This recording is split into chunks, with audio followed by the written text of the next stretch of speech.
Black నుంచి వైట్‌గా మారుతున్న ప్రతి పైసా దేశం యొక్క బ్యాంకింగ్ ఛానల్‌లోకి రావాల్సిందే. ఇక ప్రాబ్లమ్ ఏమంటే ఎవరు పడితే వాళ్ళు అలాగే బ్యాంక్స్‌లోకి వెళ్లి డబ్బులు డిపాజిట్ చేయలేరు. అందుకే ప్రతి దేశంలో ఒక రిపోర్టింగ్ సిస్టమ్ ఉంటుంది. అది మనం కన్స్యూమర్స్‌కి తెలియదు. సో ప్రతి దేశంలో బ్యాంకింగ్‌కి ఒక సెంట్రల్ అథారిటీ ఉంటుంది. ఇంకా మనకి సర్వ్ చేయడానికి చాలా బ్యాంక్స్ ఉంటాయి. ఇప్పుడు ఈ బ్యాంక్ ఉంది గదా! ఈ బ్యాంక్స్‌లో మనం చేసే ట్రాన్సాక్షన్స్ 10 లక్షల కన్నా ఎక్కువ వాల్యూ ఉంటాయి. వీటి అన్ని లెక్కలను బ్యాంక్ సెంట్రల్ బ్యాంక్‌కి ఇస్తుంది.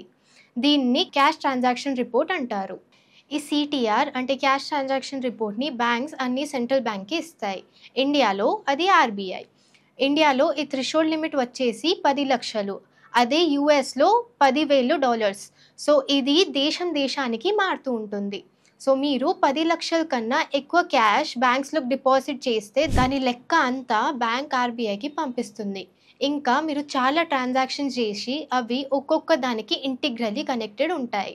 ఫర్ ఎగ్జాంపుల్ ఒక వ్యక్తి వేరు వాళ్ళకి డబ్బులు పంపిస్తున్నారు అనుకోండి.